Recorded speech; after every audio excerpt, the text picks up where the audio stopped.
अपने ऊपर से काम और ज़िंदगी का बोझ उतार कर कार में ज़रूरत का सामान लोड करके बाबा का नाम बोलते हुए निकल पड़ा लखनऊ सीतापुर हाईवे के सुंदर नज़ारों को निहारते हुए। घर के मम्मी के हाथ के बने पनीर के पराठों का स्वाद लेते हुए पीलीभीत टाइगर रिजर्व क्रॉस करके 10 घंटे की जर्नी कवर करने के बाद पहुंच गया मैं देवभूमि उत्तराखंड के टनकपुर में। आज रात का ठिकाना। अगले दिन सुबह पहाड़ों का ठंडा ठंडा पानी बॉटल में भर के सुंदर नज़ारों को देखते हुए पहुंच गया धारचूला। धारचूला पहाड़ों से घिरा हुआ खूबसूरत कस्बा है जो कि काली नदी पर बसा है। इस नदी के एक तरफ तो हमारा देश है और दूसरी तरफ नेपाल। ख़ास बात यह है कि हम एक पुल क्रॉस करके नेपाल पहुंच सकते हैं। ये नेपाल का मार्केट है और नदी के उस साइड इंडिया है और नदी के इस पार नेपाल। कैलाश ओम पर्वत यात्रा के लिए परमिट बनवाना होगा। मुझे फ़िटनेस सर्टिफिकेट के लिए डिस्ट्रिक्ट हॉस्पिटल और वेरिफिकेशन के लिए पुलिस स्टेशन और एसडीएम से परमिशन लेना होगा। आधे घंटे लगे, हॉस्पिटल से फ़िटनेस सर्टिफिकेट बन गया। एक वकील हायर करना पड़ा और एसडीएम से परमिट भी मिल गया मुझे। धारचूला में सभी ने मुझे यात्रा पर जाने से मना कर दिया। कहा कि आपकी गाड़ी की ग्राउंड क्लियरेंस कम है और 4x4 भी नहीं है और ना ही डीजल इंजन है।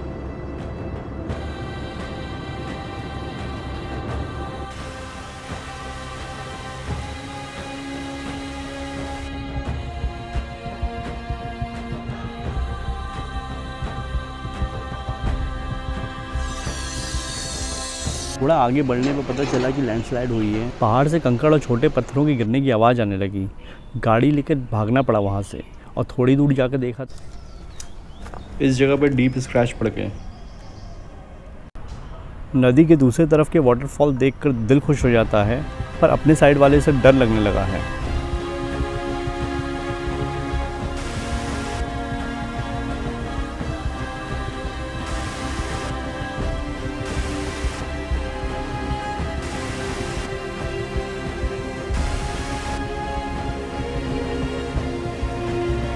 कई घंटों के ड्राइविंग के बाद एक ढाबा दिखा और चाय पीते पीते सोचने लगा कि शायद आगे का रास्ता अब आसान हो। लेकिन ये मेरी गलतफहमी थी। ओए भाई, इंक्लाइंड एंगल इतना ज़्यादा था कि बोनेट ओपन कर दिया ताकि इंजन ठंडा हो जाए और फिर आगे रास्ता बंद होने की खबर मिली। भैया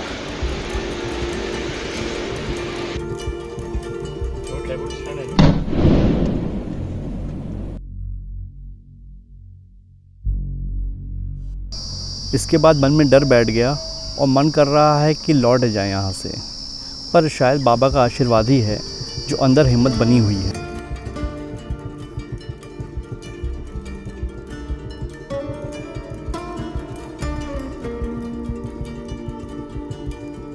इसके साथ फ़ोटो खींच रहे हैं, इसके बाद ये ओपन होगा।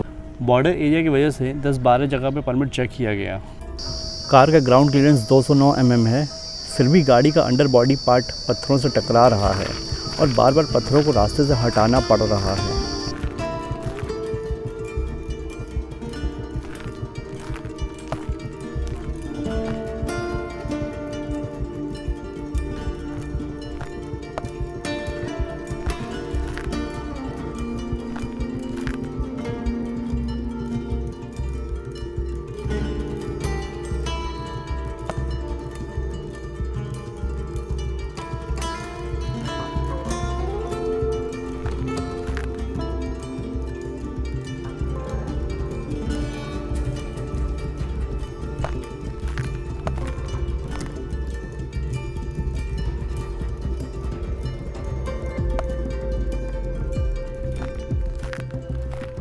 शरीर एकदम हिल रहा है। पहली बार आए हम। ठीक है, कभी-कभी आना है। 8 घंटे के लंबे सफ़र के बाद अम्मा की बातें और उनके हाथ का बना हुआ खाना खाकर सारी थकान मिट गई। ठीक है, चलिए। Thank you aunty.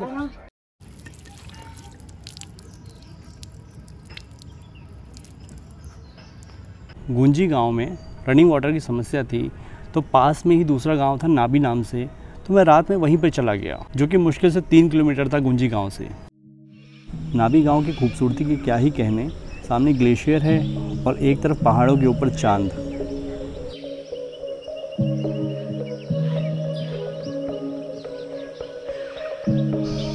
दोनों भाई होम स्टे चलाते हैं और बता रहे हैं, इनके धामी कहते हैं कि यहाँ के पहाड़ों को सोने के खंभे से रोका गया है। पूजा पाठ करने वाले पुजारी को धामी कहते हैं। देवता और हमारे जो हम आम इंसान के बीच में एक माध्यम होता है, हाँ। धामी टाइप जो कांपते हैं, हाँ इस टाइप के। तो हमारे धामी लोग बोलते हैं कि सोने के खंभे से इसको रोका गया सर। अच्छा भाई, ये घर कितना पुराना होगा? 200 200 साल।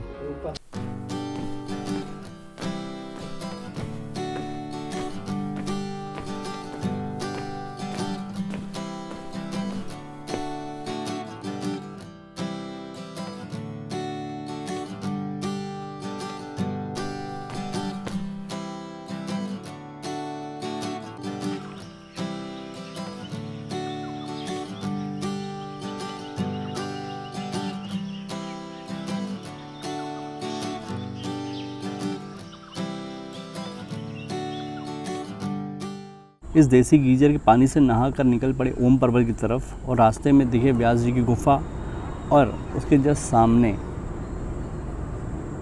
काली माँ का मंदिर, जिसके नाम पर नदी का नाम रखा गया है।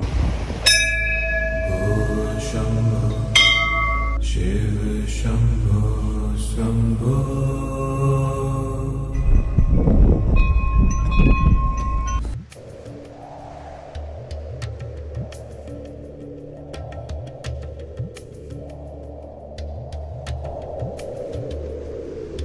फाइनली मैं ओम पर्वत पहुंच गया और ओम पर्वत के दर्शन हो गए। अभी कार में था तो पूरा दिख रहे थे, अभी आधे बादलों के पीछे छुप गए हैं। ऐसे करके बना है तो यहाँ आधा ये रहा पूरा ओम।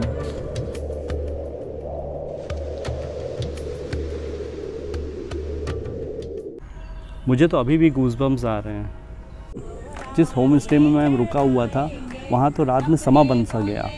अलग अलग राज्यों के लोग आए हुए थे। कभी गूंजी से, कभी कूदी से, कभी कुटी से जाना पड़ता है। भोले बाबा से बिना कान नहीं, थोड़ा कष्ट उठाना पड़ता है। भोले बाबा से बिना पर पता मुझे मालूम नहीं। दुख भी लिख दी, सुख भी लिख दी, पर पता मुझे मालूम नहीं।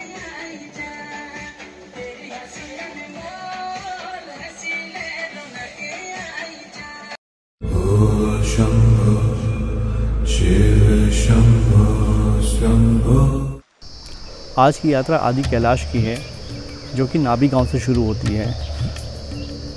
रात की फ्रेश स्नोफॉल ने रास्तों का रंग ही बदल दिया। खूबसूरती ऐसे मानो कि स्वर्ग की तरफ बढ़ रहे हों। और लोगों ने बताया था कि सबसे कठिन रास्ता यही है, नाभी गांव से आदि कैलाश का।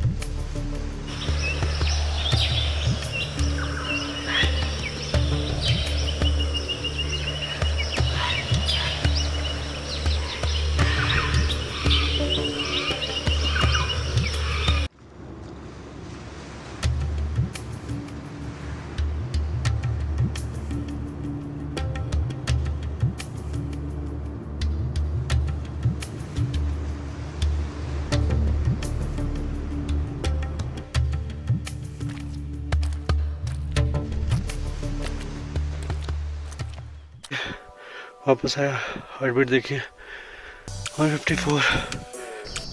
बर्फ़ पिघलने की वजह से स्लश इतना ज़्यादा हो गया है कि कार के टायर स्लिप करने लगे। पानी से धोने पर भी कीचड़ साफ़ नहीं हो रहा।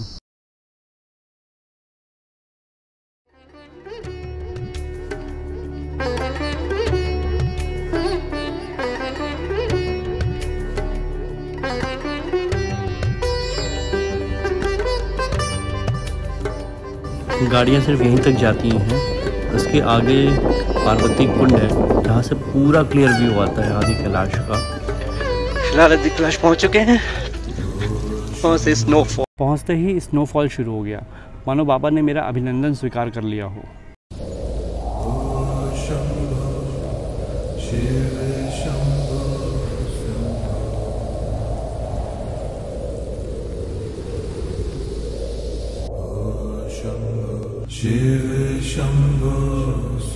अब वापस नाभी गांव, फिर धारचूला में पेट्रोल भरवा कर चल दिया पंचाचूली पर्वत के दर्शन के लिए। यहाँ किसी भी परमिशन की ज़रूरत नहीं पड़ती। धारचूला से पंचाचूली का रास्ता आसान है अगर बारिश ना हो।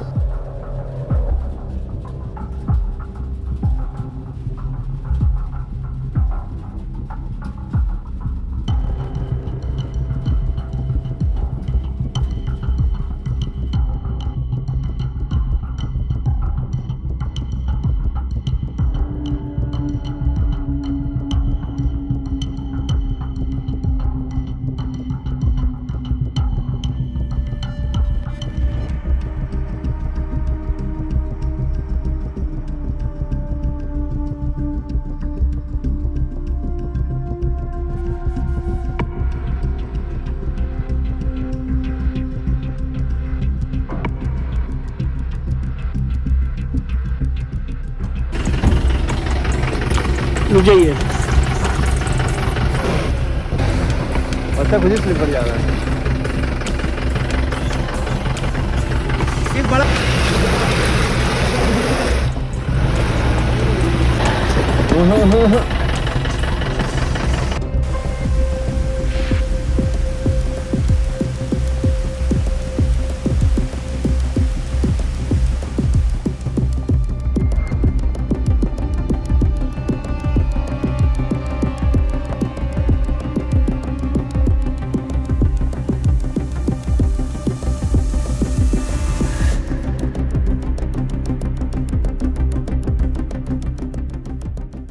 फाइनली पहुंच गए धातु गांव, जहां से पंचाचूली पर्वत का नज़ारा 24 घंटा साफ दिखता है।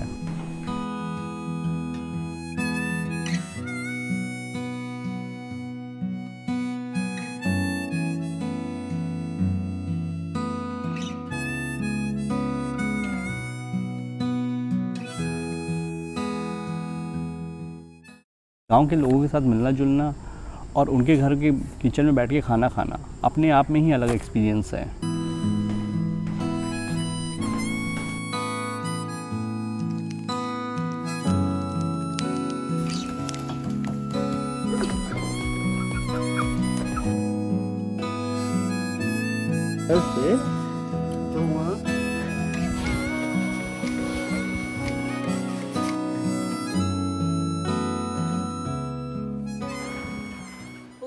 धारचूला से 10-15 किलोमीटर आगे बढ़ने के बाद इलेक्ट्रिसिटी और नेटवर्क दोनों गायब हो जाएंगे। इलेक्ट्रिसिटी के जितने भी सोर्सेज आपको मिलेंगे वो सोलर पैनल के थ्रू मिलेंगे, इसलिए आप अपने साथ पावर बैंक ज़रूर कैरी करिए। किसी किसी गांव में आपको वाईफाई की फैसिलिटीज़ ज़रूर मिल सकती है। रास्ते की कंडीशन आप इस तरीके से समझ सकते हैं। आप टायर पे कहीं पर भी देखेंगे आपको सब जगह कटे पटे के निशान मिलेंगे। ऐसा सिर्फ इस एरिया में नहीं है, ये पूरे टायर में ऐसा हो रखा है और चारों टायर में है। साथ ही साथ आप ये देखिए, पत्थरों के लड़ने की वजह से सारे फेंडर्स, चारों के चारों फेंडर्स टूट चुके हैं और सारे मड गार्ड्स भी टूट गए थे। मड गार्ड तो मैंने सारे नए रिप्लेस करवाए हैं।